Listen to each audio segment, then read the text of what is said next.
Hi friends, welcome to the SB geography channel. और आज हम लोग फिजिकल जियोग्राफी सीरीज के अंतर्गत जियोमॉर्फिक प्रोसेसेस के बारे में डिस्कस करेंगे। भूआकृतिक प्रक्रियाओं के बारे में आज हम चर्चा करेंगे। जैसा आपको पता है, हमारी पृथ्वी जब अन्य ग्रहों के साथ अस्तित्व में आई, तभी से इस पृथ्वी पर, इसके स्वरूप में, इस पृथ्वी तल के ऊपर तमाम प्रकार के परिवर्तन होते रहे हैं। करोड़ों करोड़ों वर्ष तक इस पर परिवर्तन हुए हैं। और यह भी एक भौगोलिक तथ्य है, एक ज्योग्राफिकल फैक्ट है कि कोई भी लैंडफॉर्म लंबी अवधि तक अपनी मौलिक अवस्था में नहीं रहता। कोई भी भू आकृतियां हैं वो अस्तित्व में आती हैं और फिर उन पर परिवर्तन की प्रक्रियाएं शुरू हो जाती हैं। तात्पर्य, पृथ्वी तल पर जितने भी भू आकार हैं, जितने भी स्थल स्वरूप हैं, जितने भी रिलीफ फीचर्स हैं, वो सब बनते बिगड़ते रहते हैं, उनमें परिवर्तन होते रहते हैं। और ये परिवर्तन लाने वाले बल, परिवर्तन करने वाले बल, forces of change, geomorphic process के अंतर्गत आते हैं। ये भूआकृतिक प्रक्रियाएं वे बल हैं जो पृथ्वी तल पर परिवर्तन लाते हैं, पृथ्वी तल के स्वरूप को निरंतर परिवर्तित करते रहते हैं। ये परिवर्तनकारी बल दो प्रकार के हैं, इंडोजेनेटिक फोर्सेस और एक्सोजेनेटिक फोर्सेस। अंतर्जात बल और बहिर्जात बल। अंतर्जात बल जो पृथ्वी की सतह के नीचे भूगर्भ में गहराई में काम करते हैं, और बहिर्जात बल जो धरातल के ऊपर, पृथ्वी तल के ऊपर परिवर्तनकारी कार्य करते हैं। इंडोजेनेटिक और एक्सोजेनेटिक फोर्सेस निरंतर साइमल्टेनियसली अपना कार्य करते रहते हैं और पृथ्वी तल को परिवर्तित करते रहते हैं। In fact, this is called the crustal evolution। जो पृथ्वी की पपड़ी है, उसका एवोल्यूशन इन्हीं प्रोसेसेस से होता है। अंतर्जात बल, इंडोजेनेटिक फोर्सेस, और बहिर्जात बल, एक्सोजेनेटिक फोर्सेस। वास्तविकता यह है, कई बार हम कहते हैं पृथ्वी तल पर जो भी स्थलाकृतियां हैं, जो भी भू आकृतियां हैं, जितने भी लैंडफॉर्म्स हैं, जो भी पृथ्वी तल का स्वरूप है, वह इन्हीं अंतर्जात बल और बहिर्जात बलों के आपसी संघर्ष का परिणाम है। बल्कि कहा तो यहां तक जाता है कि हमारी पृथ्वी तल, हमारा पृथ्वी का तल अंतर्जात बलों और बहिर्जात बलों का खेल का मैदान है, play field for endogenetic forces and endogenetic forces. अंतर्जात बल का काम है मुख्य रूप से पृथ्वी के तल को असमतल बनाना। पृथ्वी तल के ऊपर जो भी असमतलता हम देखते हैं, कोई भाग ऊपर उठे हुए तो कोई भाग नीचे धसे हुए, ये अनडुलेटिंग सरफेस क्रिएट करना इंडोजेनेटिक फोर्सेस का काम है, जो भूगर्भ के अंदर काम करते हैं। कुछ भाग इन प्रक्रियाओं के कारण ऊपर उठ जाते हैं, अपलिफ्टमेंट होता है, और कुछ भाग नीचे धस जाते हैं, सबमर्जेंस होता है। अब आप देखें, जब धरातल के ऊपर, पृथ्वी तल पर ये आंतरिक बल असमतलता उत्पन्न करते हैं, डिफरेंसेस ऑफ रिलीफ क्रिएट करते हैं, तो बहिर्जात बल निरंतर उनको संतुलित करने का प्रयास करते हैं। यही दोनों में प्रतिस्पर्धा है या संघर्ष है। अंतर्जात बल निरंतर पृथ्वी तल को उबड़ खाबड़ असमतल बनाने में लगे रहते हैं, और एक बार उबड़ खाबड़ या असमतल हो गए, अनडुलेटिंग सरफेस हो गया, तो बहिर्जात बल उस असमतल धरातल को संतुलित करने के लिए, उसका तल संतुलित करने के लिए प्रयास करते हैं। इसीलिए जो बहिर्जात बल है उनको हम तल संतुलन की प्रक्रियाएं भी कहते हैं, प्रोसेसेस ऑफ ग्रेडेशन, तल संतुलन की प्रक्रियाएं। अब अभी हमने देखा अंतर्जात बल कुछ भागों को ऊपर उठा देते हैं, अपलिफ्ट कर देते हैं, और कुछ भाग उनके परिणाम स्वरूप नीचे धंस जाते हैं। अब बहिर्जात बल क्या करते हैं? जो ऊपर उठे हुए भाग हैं उनका इरोजन करते हैं, डेनुडेशन करते हैं, अनाच्छादन करते हैं, उनको काट देते हैं। और जो नीचे धंसे हुए भाग हैं उनमें उस अपर्दित पदार्थ को, जो इरोडेड मटेरियल है, जो मलबा है, वो सेडिमेंट जमा करते हैं, तो नीचे धंसे हुए भागों को ऊपर उठाने का प्रयास करते हैं। This is called gradation. अब स्टैंडिंग पार्ट को काटना, इरोजन कर देना, माने नीचा करना, निम्नीकरण करना, degradation. Just opposite to that, नीचे धंसे हुए भागों को सेडिमेंट से, जमाव से भर देना, ये क्या हुआ? अधिवृद्धि, एग्रेडेशन। तो डिग्रेडेशन और एग्रेडेशन दोनों की सम्मिलित प्रोसेस है ग्रेडेशन, जिसको हम कहते हैं तल संतुलन। और फिर मैं दोहरा दूं, जो पृथ्वी तल पर स्थल स्वरूप है, स्थलाकार है, उसमें अंतर्जात बलों ने निरंतर अनडुलेटिंग सरफेस, असमतल धरातल उत्पन्न किया है, और बहिर्जात बल उसको हमेशा बराबर करने का, संतुलित करने का, उस तल को संतुलित करने का प्रयास करते रहते हैं। और इस तरह पृथ्वी पर परिवर्तन देखने को मिलते हैं। अंतर्जात बल दो प्रकार के हैं, सडन मूवमेंट्स, एकाएक या अचानक होने वाले परिवर्तन, और डायस्ट्रॉफिक, पटल विरूपण करने वाले कारक। सडन, अचानक होने वाली घटनाएं या अचानक काम करने वाले बल, जैसे वल्केनिक इरप्शंस हैं, अर्थक्वेक्स हैं, ज्वालामुखी और भूकंप, ये अचानक होने वाली घटनाएं हैं। इन घटनाओं का परिणाम भी क्या होता है? ये धरातल पर असमतलता उत्पन्न करते हैं। दूसरी ओर मैंने कहा डायस्ट्रॉफिक मूवमेंट्स, पटल विरूपण करने वाले कारक। अभी अचानक उत्पन्न होने वाले कारक, ज्वालामुखी और भूकंप जैसे, वो एक प्रकार के विध्वंसकारी कारक हैं। लेकिन डायस्ट्रॉफिक, जैसा नाम में स्पष्ट है, पटल विरूपणकारी, धरातलीय पटल को, स्थलों को या धरातल की सतह को विभिन्न रूपों में बदलते हैं, उसका पटल विरूपण करते हैं। खासतौर से ये डायस्ट्रॉफिक मूवमेंट भी दो प्रकार के हैं,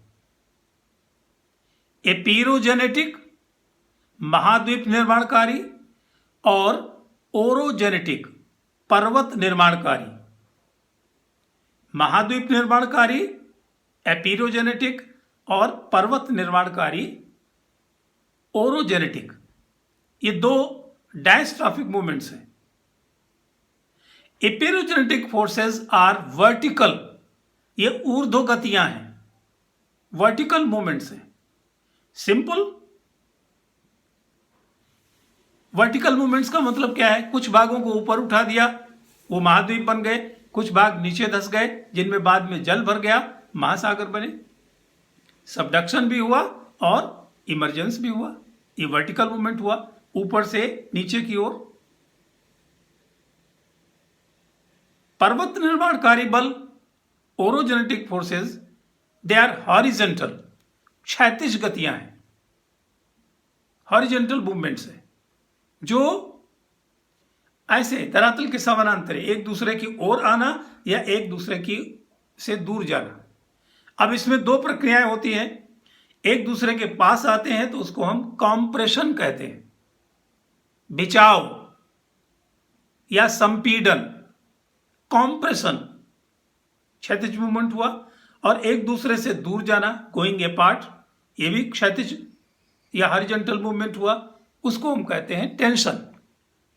अब निरंतर पृथ्वी तल के ऊपर भूपर्पटी पर कॉम्प्रेशन टेंशन कॉम्प्रेशन टेंशन की प्रक्रियाएं होती है, तो दो घटनाएं होती हैं। कई बार तो वलन हो जाते हैं, मोड़ पड़ जाते हैं, फोल्डिंग होती है, या लंबे समय तक टेंशन कॉम्प्रेशन अगर चट्टानों पर होता है तो एक सीमा के बाद चट्टानें टूट जाती हैं, क्रैक कर जाती हैं, जिसको हम कहते हैं भ्रंशन या फाल्टिंग।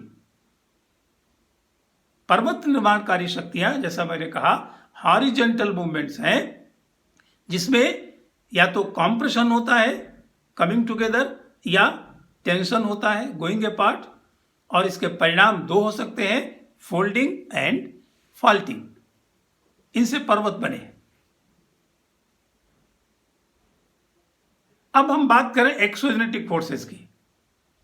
इंडोजेनेटिक फोर्सेस का हमें याद रखना है, एक ही काम है पृथ्वी के तल को असंतुलित कर देना, पृथ्वी के तल पर डिफरेंसेस उत्पन्न कर देना, असमतलता उत्पन्न करना, अनडुलेटिंग सरफेस बनाना। अब हम देखेंगे बहिर्जात बल, एक्सोजेनेटिक फोर्सेस, कैसे इसको संतुलित करते हैं, कैसे इसका ग्रेडेशन करते हैं। बहिर्जात बल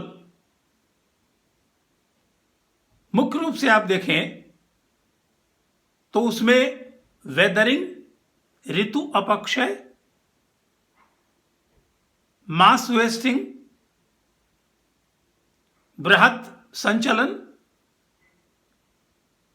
इरोजन, अपर्दन और ट्रांसपोर्टेशन, परिवहन, ये प्रक्रियाएं, ये प्रोसेस शामिल हैं एक्सोजेनेटिक फोर्सेस में। अब एक्सोजेनेटिक फोर्सेस काम दो करते हैं, अभी हमने पहले ही पढ़ा। ऊपर उठे हुए भागों को ये काटते हैं, अपर्दन करते हैं, इरोजन करते हैं उनका, और नीचे धसे हुए भागों का भराव करते हैं, डिपोजिशन करते हैं। स्पष्ट है परिणाम। जो भाग ऊपर उठे आंतरिक बलों के कारण, अंतर्जात बलों के कारण, उन पर सबसे पहले तो वेदरिंग हुई। वेदरिंग क्या है, हम लोग डिटेल में बाद में वेदरिंग के बारे में भी पढ़ेंगे, चर्चा करेंगे। वेदरिंग मौसम संबंधी परिवर्तनों के कारण शैलों का, रॉक्स का अपने ही स्थान पर इन सीटू चकनाचूर हो जाना, टूटना, कमजोर हो जाना। अब जब कमजोर हो जाती हैं वो शैलें, तब जो एक्सोजेनेटिक फोर्सेस हैं, जो प्रोसेस ऑफ ग्रेडेशन है, वो इस विदर्ड मटेरियल को, ये जो अपर्दित पदार्थ हैं, जो ढीले कणों वाले पदार्थ हो गए, चकनाचूर पदार्थ हो गए, इनको इरोजन करते हैं, अपर्दन करते हैं। और अपर्दन करेंगे तो अपने साथ ट्रांसपोर्टेशन भी करेंगे, क्योंकि उनमें गति होती है, बहा करके ले जाएंगे।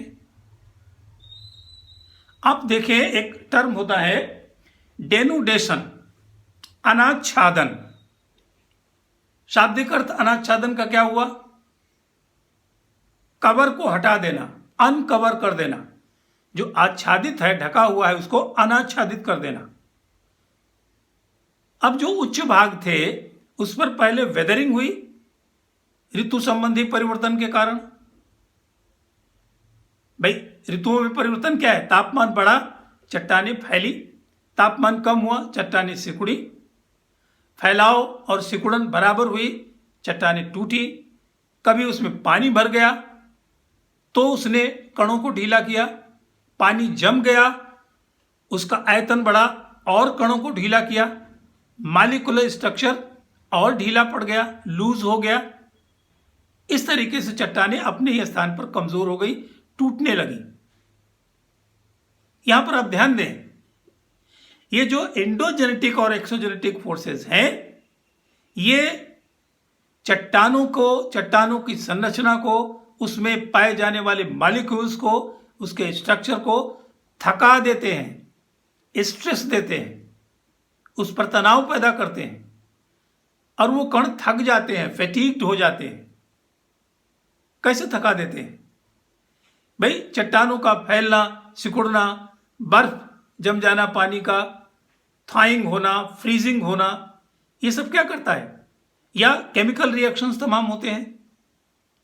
पानी भर गया कहीं पर तो जो घुलनशील पदार्थ है उनको घोल दिया, कुछ स्थान खाली हुए, ये सब क्रिएट क्या करते हैं? स्ट्रेस, शियरिंग स्ट्रेस, थकाते हैं, दबाव डालते हैं, प्रेशर डालते हैं मॉलिक्यूलर स्ट्रक्चर के ऊपर। तो चट्टानों के जो कण हैं वो थक जाते हैं, दौड़ दौड़ करके फैटिग्ड हो जाते हैं, कमजोर हो जाते हैं और टूटते हैं। ऐसे में जो कमजोर पदार्थ हैं, अपक्षयित पदार्थ हैं, वेदर्ड पार्टिकल्स हैं, दे आर इरोडेड, उनका इरोजन होता है। किससे? प्रोसेसेस ऑफ ग्रेडेशन से। और ये प्रोसेसेस इरोजन करती हैं, अपरदन करती हैं, तो अपने साथ बहा करके वो जो इरोडेड मटेरियल है उसको ले जाती हैं और फिर कहीं जहां निचले भाग है वहां पर डिपोजिशन करती हैं। ये तो हमने अभी जाना कि जो बहिर्जात बल हैं वह अंतर्जात बलों के द्वारा उत्पन्न असमतल धरातल को समतल करते हैं, तल को संतुलित करते हैं। कौन कौन सी प्रोसेसेस हैं? देखिए, एक्सोजेनेटिक प्रोसेस में मैंने नाम लिया वेदरिंग, ऋतु अपक्षय, मास वेस्टिंग या मास ट्रांसलोकेशन, जो अपक्षयित पदार्थ है वो क्या होगा भाई? ग्रेविटेशनल पुल और ग्रेडियंट, ये दो फोर्सेस हैं, एनर्जी है या ड्राइविंग फोर्स है एक्सोजेनेटिक फोर्सेस के साथ में। पहले हम ये जान लें एक्सोजेनेटिक फोर्सेस कौन कौन से और हैं। अपक्षय का नाम हमने लिया वेदरिंग, मास वेस्टिंग, इरोजन और ट्रांसपोर्टेशन। अब इरोजन, ट्रांसपोर्टेशन और डिपोजिशन, ये कौन से कारक करेंगे? जो गतिमान होंगे, जिनमें प्रवाह होगा, वही ना एनर्जी होगी। और प्रवाह क्यों होगा? ढाल के कारण, ग्रेडियंट के कारण और ग्रेविटेशनल पुल के कारण। नदी, रिवर क्या है? रनिंग वाटर, मूवमेंट है। ग्लेशियर, मूविंग आइस, फिर से मूवमेंट है, हिमनदी। फिर moving air, wind, again the movement is there, गति है, काइनेटिक एनर्जी है, पवन। फिर ओशनिक वेव्स, महासागर या सागर की लहरें, गति है, काइनेटिक एनर्जी है, मूवमेंट है। और भूमिगत जल, अंडरग्राउंड वाटर, ये 5 प्रोसेसेस ऑफ ग्रेडेशन कहलाते हैं। तल संतुलन के कारक, या कभी कभी आप इनको कहते हैं क्रमण के कारक।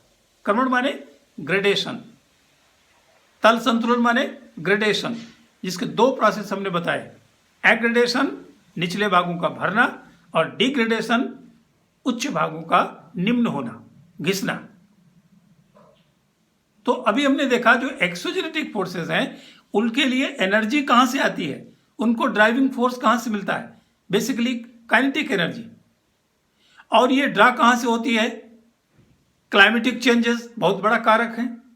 सूरज कह लीजिए, सन, सोलर एनर्जी सबसे बड़ा कारक है भाई। तापमान का बढ़ना, तापमान का कम होना, पानी बरसना, पानी का जम जाना दरारों में, सब किस लिए हो रहा है? क्लाइमेटिक चेंजेस के कारण होता है। जो एटमॉस्फेरिक फोर्स है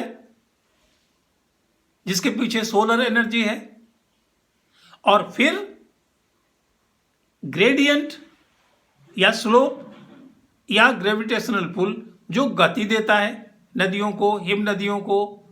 हर जगह ग्रेडियंट है भाई। पवन भी चलती है तो ग्रेडियंट ही होता है। हाई प्रेशर से लो प्रेशर की ओर को पवन चलती है। तो ये बाह्य शक्तियां, बहिर्जात बल, आपने देखा, हमने पढ़ा, ये चर्चा की कि ये निरंतर अंतर्जात बलों के द्वारा उत्पन्न असमतल धरातल को समतल करने का प्रयास करते हैं। और इस तरह दोनों अंतर्जात बल और बहिर्जात बल दोनों के संयुक्त प्रयास से पृथ्वी का तल निरंतर परिवर्तित होता रहता है, उस पर नई नई भूआकृतियां बनती रहती हैं, पुरानी भूआकृतियों का स्वरूप बदलता रहता है। अब देखिए, कुछ टर्म हमने बीच बीच में कहे, जैसे स्ट्रेस की बात की मैंने आपको समझने के लिए सरल भाषा में कहा, जैसे हमको स्ट्रेस होती है, हमको थकान होती है, हमारे ऊपर प्रेशर होता है, हम फैटिग्ड हो जाते हैं, तो शैटर्ड हो जाते हैं। इसी तरीके से जो अर्थ मटेरियल है, जो रॉक्स हैं, उनका स्ट्रक्चर भी स्ट्रेस्ड हो जाता है। भाई स्ट्रेस है क्या technically? The force applied per unit area, एक निश्चित इकाई क्षेत्रफल में कितना फोर्स, कितना बल हम देते हैं, और वो बल तमाम हमने अभी एनर्जी फोर्सेस की उनके पीछे चर्चा की, तो ये स्ट्रेस होती है। शेयरिंग स्ट्रेस क्या है? सेपरेटिंग फोर्स है। जैसे पानी भर गया किसी चट्टानी भाग में दरारों से, अब उसमें कैलकेरियस मटेरियल है, कुछ और सॉल्युबल मटेरियल है, वो घुल गया तो फिर मॉलिक्यूल्स के बीच में जगह हो गई। ये सब क्या कर रहा है? ये फिर कणों को थका रहा है, स्ट्रेस दे रहा है, उन पर दबाव बना रहा है। और ये कणों का चाहे केमिकली या भाई केमिकल अभी हमने बताया, जैसे पानी के भर जाने से परिवर्तन हो तो रासायनिक परिवर्तन हो सकते हैं, मॉलिक्यूलर स्ट्रेस हो सकती है, क्रिस्टलाइजेशन होता है कभी कभी, जैसे आपने पढ़ा है मैग्मा और लावा जब ठंडा होता है तो तेजी से ठंडा हो जाता है तो क्रिस्टल्स नहीं होते हैं, धीमे धीमे ठंडा होता है तो क्रिस्टल्स बनते हैं। तो क्रिस्टल बनने की प्रक्रिया हो, चाहे केमिकल रिएक्शंस हो, चाहे टेम्परेचर का चेंज हो, ये सब क्या करते हैं? ये मॉलिक्यूलर स्ट्रेस उत्पन्न करते हैं। फिर ग्रेविटेशनल स्ट्रेस भी है। भाई पहाड़ की चोटी पर या ऊंचाई पर कहीं अपक्षयित पदार्थ है, जलधारा या नदी ने जन्म लिया तो अब ग्रेडियंट बना, ग्रेविटेशनल पुल है, पानी ऊपर से नीचे की ओर को आएगा, काइनेटिक एनर्जी मिली, तो उस अपक्षयित पदार्थ को बहा करके नदी या हिमनदी नीचे की ओर लाएगी। तो ग्रेविटेशनल स्ट्रेस, मॉलिक्यूलर स्ट्रेस होती क्यों है? टेम्परेचर चेंज के कारण होती है, क्रिस्टलाइजेशन के कारण होती है, मेल्टिंग के कारण, भाई चट्टानें फिर से पिघलती है, मैग्मा बन जाती हैं, हमने रॉक साइकिल में पढ़ा है। तो ये सारी प्रोसेस जो हेक्टिक होती रहती है, ये मॉलिक्यूलर स्ट्रक्चर को शैटर्ड कर देती है, हिला देती है, थका देती है, और वही टर्म मैं फिर कहूंगा फैटिग्ड कर देती है। और ये फैटिग्ड स्ट्रक्चर वाली चट्टानें टूटती हैं वेदरिंग के कारण। फिर ये डाल के सारे इनकी मास वेस्टिंग हो सकती है, या फिर जो हमने 5 कारक बताए आपको, तल संतुलन की प्रक्रियाएं बताई, नदी, हिम नदी, पवन, सागर की लहरें और भूमिगत जल, ये अपनी काइनेटिक एनर्जी से इन अपक्षयित पदार्थों को इरोजन करते हैं, फिर उनका परिवहन करते हैं, और फिर कहीं जहां निचले भाग होते हैं, जहां इनकी गति धीमी होती है, वहां पर ये डिपोजिशन करते हैं। अब देखेंगे, मैं प्रयास करूं जो वेदरिंग, मास वेस्टिंग, इरोजन और ट्रांसपोर्टेशन, ये मुख्य एक्सोजेनेटिक फोर्सेस कह लीजिए। अभी हमने प्रोसेस की भी बात की।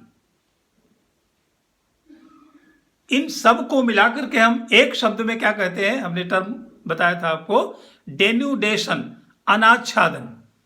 तो इस अनाच्छादन की प्रक्रिया को हम एक साथ कह सकते हैं। एक्सोजेनेटिक फोर्सेस माने अनाच्छादन की प्रक्रिया, उसमें वेदरिंग है, उसमें मास वेस्टिंग है, उसमें इरोजन है और उसमें ट्रांसपोर्टेशन है। कारक उसके क्या है हमने आपको बताए, नदी, हिम नदी, पवनें, सागर की लहरें और भूमिगत जल। एक बार हम चाहेंगे, प्रयास करते हैं, जो फोर्सेस हैं, हो सकता है आप लोग देख पा रहे हो। आप देखिए डेनुडेशन हमने कहा, उस डेनुडेशन में क्या क्या शामिल है, कौन कौन सी प्रोसेस शामिल है? Weathering, mass wasting, erosion and transportation. इनको एनर्जी कहां से मिलती है, एक एक करके देखें। वेदरिंग को एनर्जी कहां से मिलती है? ग्रेविटेशनल स्ट्रेस होता है, मॉलिक्यूलर स्ट्रेस होता है, या केमिकल रिएक्शंस के कारण स्ट्रेस होती है। वेदरिंग कब होगी, या वेदरिंग क्या है? वेदरिंग का मतलब है ग्रेविटेशनल स्ट्रेस के कारण, मॉलिक्यूलर स्ट्रेस के कारण, केमिकल रिएक्शंस के कारण जो शेयरिंग स्ट्रेस होती है, माने जो स्ट्रक्चर को, मॉलिक्यूल्स को, कणों को थका देने की प्रक्रिया है, इन सब फोर्सेस के कारण उसका रिजल्ट होता है वेदरिंग। चट्टानें अपनी जगह पर टूटती फूटती है। मास वेस्टिंग में क्या है? चट्टानें टूट फूट गई तो उसके बाद में मास वेस्टिंग में ग्रेविटेशनल पुल सबसे बड़ा ड्राइविंग फोर्स है। अभी हमने कहा था किसी पहाड़ की चट्टान की ऊंचाई पर, पहाड़ की ऊंचाई पर कोई चट्टान है जो वेदरिंग जिसकी हो गई। अब वेदरिंग हो जाएगी तो नदी नहीं है, हिम नदी नहीं है, कोई कारक नहीं है, तो भी ग्रेविटेशनल पुल के कारण मास वेस्टिंग में नीचे की ओर को पदार्थ सरकना शुरू हो जाते हैं, लैंडस्लाइड्स होती है और ऐसी घटनाएं होती हैं, मास ट्रांसलोकेशन होता है, एवलांस होता है। अब देखिए इरोजन और ट्रांसपोर्टेशन की जब बात आती है तो यहां आप देख रहे हैं काइनेटिक एनर्जी, गतिक ऊर्जा काम करती है। इसलिए यहीं पर हम जानते हैं जो प्रोसेस ऑफ ग्रेडेशन है, जो तल संतुलन की प्रक्रियाएं हैं, मैं फिर नाम लेता हूं, नदी, बहता हुआ जल, हिम नदी, बहता हुआ हिम, पवन, बहती हुई वायु, सागर की लहरें, उनमें भी गति है, और भूमिगत जल। ये सब काइनेटिक एनर्जी के साथ हैं। ये क्या क्या काम करते हैं? ये जो पहले से वेदरिंग हुई है, कमजोर चट्टानें हैं, फैटीग चट्टानें हैं, उनका इरोजन करेंगे, फिर उनको इरोड करके दूसरी जगह परिवहन करेंगे, उसको ट्रांसपोर्ट करेंगे। और ये पूरी process weathering, mass wasting, erosion and transportation क्या कहलाती है? एक शब्द में डेन्यूडेशन या अनाच्छादन। फ्रेंड्स, हमने देखा किस तरीके से अंतर्जात बल और बहिर्जात बल साइमल्टेनियस काम करते हुए पृथ्वी तल पर परिवर्तन लाते हैं। आप देखिए एक्चुअली जो पृथ्वी तल पर परिवर्तन हो रहा है उसको टेक्निकल टर्म्स में हम कह सकते हैं एवोल्यूशन ऑफ क्रस्ट या क्रस्टल इवोल्यूशन। जो पृथ्वी की पपड़ी बनी है उसी प्रोसेस को हम क्रस्टल इवोल्यूशन कहते हैं। और उस क्रस्टल इवोल्यूशन के लिए ये सारे कारक या सारे बल जिम्मेदार हैं। तो जितनी भी हमने भूआकृतिक प्रक्रियाएं पढ़ी वो सब क्या करती हैं? क्रस्टल इवोल्यूशन में लगी हुई है। फिर आप देखेंगे एक्सोजेनेटिक फोर्सेस जो है ये बहुत स्लो होती हैं और बहुत छोटे पैमाने पर कह लीजिए। ऐसे तो पृथ्वी पर परिवर्तन हुए हैं, they are slow and as well as they are small, लेकिन इनके रिजल्ट लंबे समय के बाद एकदम स्पष्ट दिखाई पड़ते हैं, तमाम परिवर्तन होते हैं। जैसे वेदरिंग है, वेदरिंग का एक सबसे इंपॉर्टेंट एस्पेक्ट क्या है? We get material, we get rock material for soil formation. हजारों हजार साल लगता है सॉइल फॉर्मेशन को, वो हमको दिखाई नहीं पड़ता, इतनी स्लो प्रोसेस है, लेकिन फर्टाइल सॉइल बन जाती है। उसके पीछे फोर्स क्या है? कौन सी प्रोसेस काम करती है? वेदरिंग, जो एक एक्सोजेनेटिक प्रोसेस है। और ये सारी प्रोसेस के पीछे हमेशा ध्यान रखेंगे there is stress created by so many things, climatic changes, chemical changes, then gravitational stress, molecular stress. ये स्ट्रेस थकाती है कणों को, कण थकते हैं, थक कर चूर होते हैं, वेदरिंग हो जाती है, फिर उनकी मास वेस्टिंग हो सकती है या उनको प्रोसेस ऑफ ग्रेडेशन के द्वारा इरोजन किया जा सकता है, ट्रांसपोर्टेशन किया जा सकता है और अन्यत्र उनको जमा किया जाता है। तो this is all about the forces of change, जिनको हमने एक हेडिंग में, एक शीर्षक में पढ़ा, geomorphic processes. Hope you enjoyed this and as usual do comment. मैं फिर यही कहूंगा, फिर से ऑनेस्टली आप इस वीडियो को देखें और कमेंट करें। कमेंट दोनों प्रकार के, आपकी कोई जिज्ञासा हो तो उसको भी कमेंट में लिखें, या आपको कोई कमी लग रही हो तो उसको भी लिखें, ताकि हम और बेहतर कर सकें। Hope you enjoyed this. Thank you very much.